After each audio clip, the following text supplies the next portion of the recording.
Talk with DocRocker. I am Jeff Bonomo, and I am glad to be back with my cousin and musician extraordinaire, Danton Arlotto. Thank you again. This is great. This is our third episode, I believe.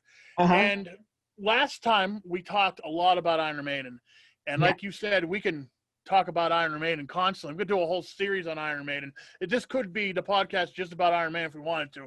But it's not going to be. But this week, we're going to continue. So more Maiden, some more problems, right? So we're going to continue talking about Iron Maiden. That was a really bad joke there. Mo Maiden, Mo problems, right? I loved it. It was great. So. All right, so lead us off. Where do you want to go in the Maiden pantheon right now? Like, where are we going with this episode? I think a really good place for us to start, and something that can easily spawn a great deal of conversation for lots of, not even just Maiden fans, but fans of any big metal band, is just talking about some favorite albums and, you know, talking about what particular tracks on those albums are really, really interesting or special. Jeff, I'll open the floor to you. Let's talk about your favorite album. If I remember right, it was Seventh Son of the Seventh Son. Seventh Son is number one, but like you threw this on me, and it's hard to decide what the other two would be. Yeah. Because Peace of Mind is really good. Okay. I love Peace of Mind. I love Brave New World. I love Somewhere in Time. That's like right there. Four. Four there. So I'm going to go with Somewhere in Time, Brave New World, Peace of Mind is a honorable mention. How's that? Okay. Someone's going to yell at me for that, but that's how I feel. That's still my top three. Somewhere in Time, the sound, when they added the synthesizer, some people didn't like it. I actually loved it, and it added to that whole sci-fi thing that they were going for with Somewhere in Time, literary thing they were going for with Somewhere in Time, because almost everything in Somewhere in Time is either about a book, or it's about heaven and hell, or it's about time travel. You know, Wasted Years is one of my favorite songs by them. We played it. That was my intro song for my wedding. Yeah, that's right. I completely forgot about that. But Somewhere and Seventh Son, though, from beginning to end, I could put that album on and just listen and just be lost. I become like 15 years old again. Yeah. And I listen to it straight through. There's not a bad note on that album, in my opinion. Yeah, no, I would agree 100%. Seventh Son for sure. It was one of the first albums I listened to, because going back to what we talked about last week, my experience was like very, very randomized. I was at the mercy of whatever CD that the local music store had in its inventory. So I kind of went through their whole discography in a very random, out of order fashion. My first album was Killers, and that's one of my favorites. And I would say probably the third or fourth album that I checked out ended up being Seventh Son. And I think it was honestly probably because of you, because I feel like we were at some sort of family event, and I'd mentioned I'm just getting into Iron Maiden. What do you recommend I check out? I was probably like, Seventh Son. And I was like, all right, let's go check it. So and sure enough, a few weeks later, I found it and picked it up, and I was floored, because I had no idea at that time that they ever even dabbled in progressive rock. So for me, it was like, whoa, this is so cool. Maiden's doing prog, and that's like right up my alley, because I'm, a prog guy and a keyboard player, and the opening bit for Moonchild, after that little acoustic little shindig in the beginning, then we have this big synth thing opening up, and it's like a whole different band, and I loved it. I thought it was really, really cool. And even the big epic on that album is the Seventh Son, the title track, and they go to a nice proggy direction, like right in the middle. There's that big middle. Oh, that bridge is awesome. Yeah. That's one of my favorite Maiden bits. That big, then that's that big instrumental in the middle. Yeah. The choir effect and stuff, and it just. Yep. Oh yeah, the choir stuff is so epic. Yeah, it's nice and proggy. Yeah, it's not as very. They were never a straightforward metal band. They always had something, like we talked about last time. They always threw something in musically that kind of, contradicted. Yeah, kind of just switched gears a little bit. But when they got to Seventh Son, they started really dabbling in that. And then they went backwards a little bit. Yeah, immediately after with No Prayer, they completely pulled themselves in the opposite direction, which is why I really don't like No Prayer, because I really liked Seventh Son. And something about No Prayer and Fear the Dark, if you take the best songs off those two albums, you have a pretty good album. You do. You absolutely do. There are some exceptions. I was just listening. I just recently cleaned up my my iTunes library so when I'm shuffling, it's not so randomized and disjointed. And sure enough, a song from No Prayer came on, and I was like, I'll give it a chance, because I don't listen to that album normally, so I'm not really familiar with any of the songs. But it was Run Silent, Run Deep. That's a great one. And it was awesome. And I was like, wow, that's this a great song. One of those really good standouts. That's one of the stronger ones. And again, it's another one that's, about a movie. Yeah, for sure. It's a movie, yeah. Sure enough, I really enjoyed it. And funny enough, talking about Fear of the Dark, my absolute favorite Maiden song ever is on that album, even though I don't like the album as a whole. I don't even know what it would be. Judas Be My Guide. Judas My Guide, yeah. Judas My Guide. That's one of the strongest tracks. That song that I remember maybe a year or two ago, I went through Fear of the Dark. So I was like, sure, I should go through even the ones I'm not really super familiar with, just because I like the band a lot. I don't want to just kind of, pigeon myself into this hole and really listening to the progressive stuff. But so I was like, I'll go through Fear of the Dark, and and there were a couple of good standout tracks that I when I got to Judas Be My Guide, I was like, I completely forgot about it. And when I heard that chorus, and then the second time and third time through the chorus, this is the best song ever. And I spent all night looking into what it was about and how they wrote it. And wasn't that girl? It's probably my favorite. It was my alarm clock for months. Oh yeah. It had that opening in 7 little guitar thing that Dave Murray wrote, and I was like, it's definitely my favorite track on that album. We're talking about favorite albums, so yeah, we're getting to see. Let's get back to that. Yeah, let's talk more about Seventh Son, man. I love it. I everything about it. The video for The Clairvoyant was really, I think I said it last time, is what hooked me on Iron Maiden. I could picture where I was when I saw it. It was on Headbangers Ball, and it was just the song itself is just amazing. It's majestic. The whole album, every song sounds different. Yes. On that album. You go from Moonchild to Infinite Dreams, which is this kind of bluesy, kind of slowed down kind of thing.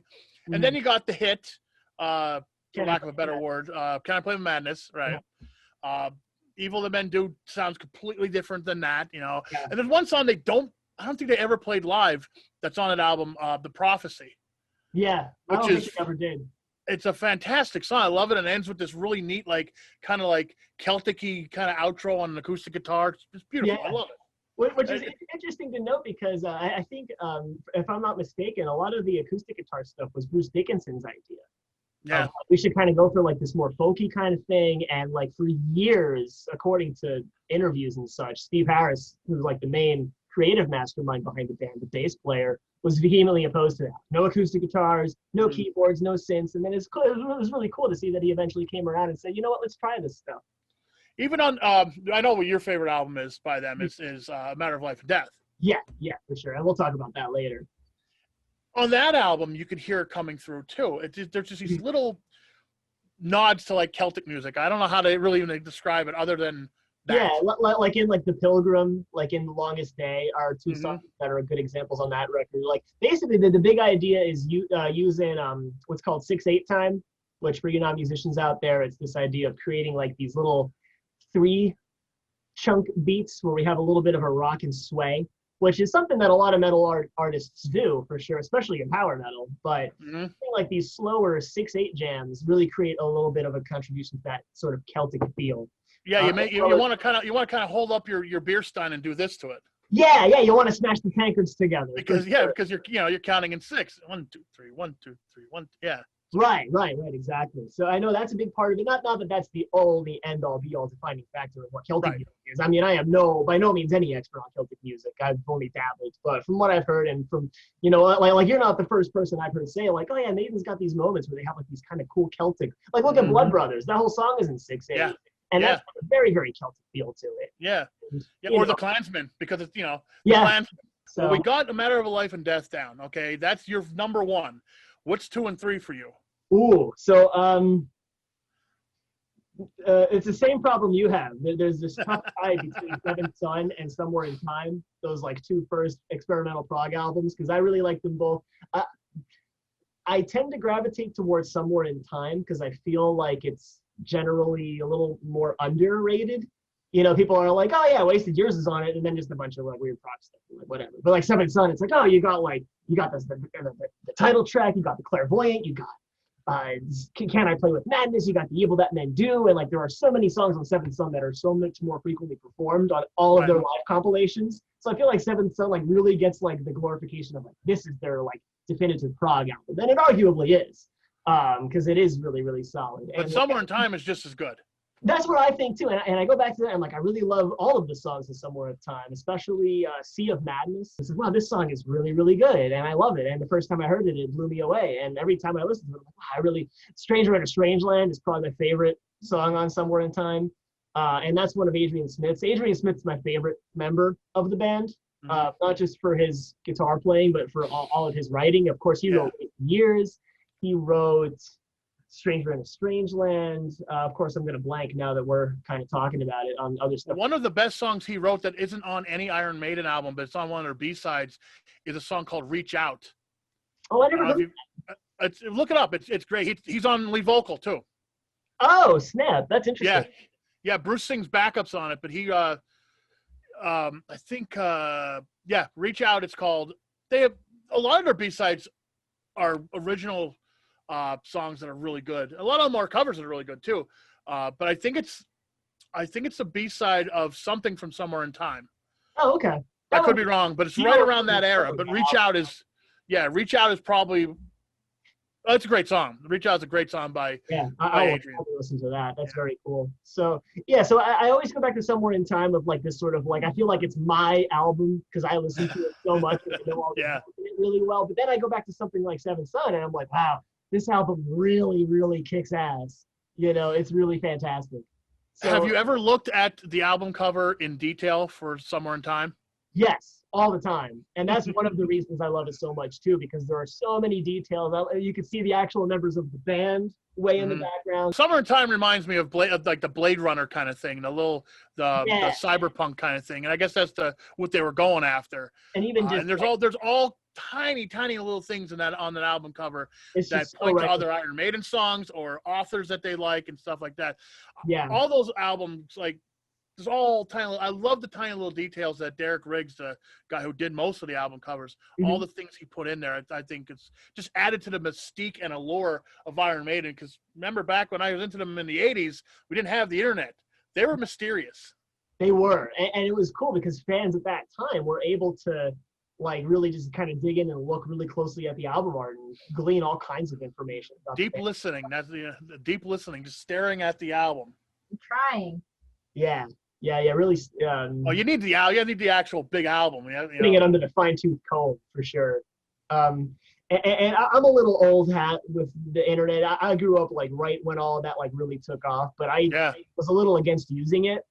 So like when I first got into Maiden, a lot of what I learned about them was just from reading the little booklets and the remastered prints on the CD. So it was it was a little. I don't want to ever compare myself to real fans that grew up with them in the 80s that had no access to these things. But for me, Iron Maiden fan club, you had to become. I didn't look up a whole lot of stuff online at first. I was a little older before I started doing that, and kind of came around to using the internet. There was something the fan club did back in the 80s. It was I think it was a phone number. I could be wrong. I may be remembering it wrong, but a friend of mine had like a recording that was the story of Eddie. Like every album cover had a story to it, like what Eddie was doing on what album cover. Like the first one, Eddie is created. The second one, he murders somebody. The third one, he's sent to hell. Part of the whole fantasy thing that Maiden did. Yeah, it's part of their culture. Yeah. The life after death, he comes out of the grave. He's reborn again. Yeah. And then, then he travels into the future for Somewhere in Time. And plus, now here's something I heard. I haven't looked it up. It's just from my remembering. On the album cover of Seventh Son, Eddie's there holding a baby in the sack, we'll say. In the sack. It's kind of disgusting to call it like that, but right. He's holding a baby up. That was supposed to symbolize Bruce Dickinson's first solo album, which came out like the next year. I never knew that. Tattooed Millionaire, yeah. That's really cool. That's what I was told. I don't know if it's true. That was before the internet. I never even looked it up because I just thought of it just now. So that's part of the magic of talking to you. It's great. Yeah. And stuff just comes up. So I try. So when I was looking at all the artwork in Seventh Son, I tried so hard just to equate all of it to directly what was going on in the lyric content of the album. So I always thought, that's got something to do with Moonchild, probably. It probably does. Whatever, and what's the lyric? Be the birth mother of a strangled babe, be the devil's own, Lucifer's my name. And That's so metal. Bruce's vocal performance in Moonchild is probably my favorite part of that whole album. Just yeah. All right, so what is your number 3? Killers? Yeah. And again, not because Killers was the first full album that I ever purchased, but just because every time I go back to it, it just gets better. Killers, Wrathchild, Murders in a Rue Morgue. Every song on it's fantastic. Yeah. Twilight Zone. Even Twilight Zone is the closer. It just kind of like it leaves you wanting more. Like I just want to go right back and start over again. I think I need to listen to that more. I haven't listened to Killers in a long time, but you're gonna be floored. I can guarantee it, because the same thing happened to me. I went through like a couple of years without listening to it. I was like, oh, I'm gonna get into all their other stuff. I got into all the Reformation stuff. I got into all their stuff with Bruce. And then like years later, I was just like, I haven't listened to Killers in a while, and I remember kind of liking it. So let me put that on, and like my jaw. It's a great album. When I was listening to it, and like it's got one of their first instrumental bits with Genghis Khan. Genghis Khan, yeah. And that's really cool. Do. It's cool little like flourished bass thing. I was like, wow, this is like so like all 3 parts are like so well integrated with each other, and like of course the classical musician in me like really lit up to that. Yeah. Despite them having this sort of like kind of quasi punk aura to them in the early days. I know they hate to admit, but they were often compared to punk. Oh, sure. Yeah, there's a lot of punk influence, especially because of Diano and what was going on in England at the time. They couldn't get away from it. Yeah, that was all the rage in the late 70s. Was, every band that was worth anything was doing some sort of degree of punk. And it even bleeds through a little bit into Number, I think. Even though Bruce. But that's a whole other thing. But yeah, so musically it's really, really cool. And I remember like for me, like it was a big shock when I first purchased it, because, I first got into Maiden just by hearing a lot of their greatest hits stuff and hearing some of their live shows from like the late 80s, early 90s before Bruce left, and like only pretty much heard their golden age stuff. And it was like, oh, I want to get into these guys. So I just like perused a selection of a few CDs and just grabbed Killers, because I was like, well, it's the most Maiden looking thing out there. You've got Eddie with the axe, and there's and there's like there's a reference to Charlotte the Harlot on the artwork. She's in the background of one of the windows, which I didn't know that it was, but I was like, it's got all this like mature content, and like Killers is all written in blood. I'm like, this has got to be good. So let me check it out. And this is before I knew who any of the members of the band were or knew anything about them. And I listened to it, and I first heard Wrathchild.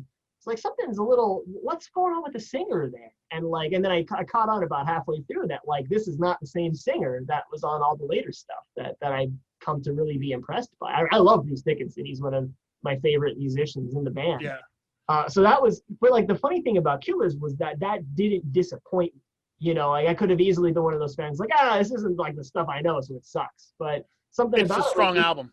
It is a really strong album, and I would say it's the definitive album of their early era, even more so. And that might be a bit controversial. I know a lot of people love the original because of Prowler and Charlotte the Harlot, and then, of course, the title track that they end all their shows with, Iron Maiden. Remember Tomorrow, Sanctuary, Running Free. That whole album's great.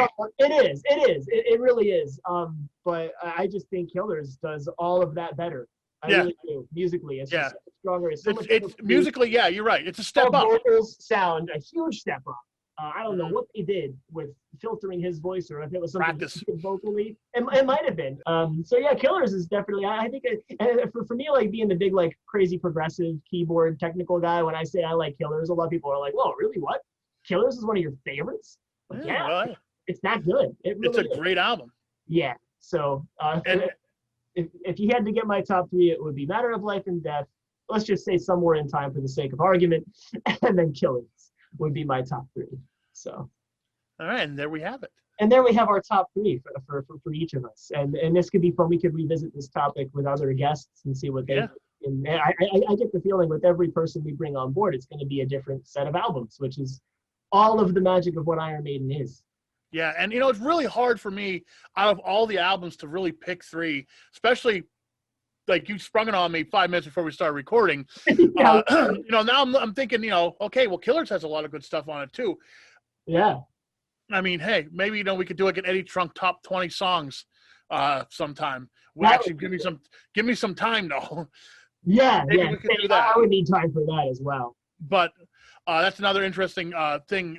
But like I was saying, a lot of their albums, most of their albums are great for certain reasons, and just sometimes it's what I'm in the mood for. Yeah. Because I don't know, I'm thinking about Peace of Mind now. I really like Peace of Mind. Yeah. I like Peace of Mind a lot.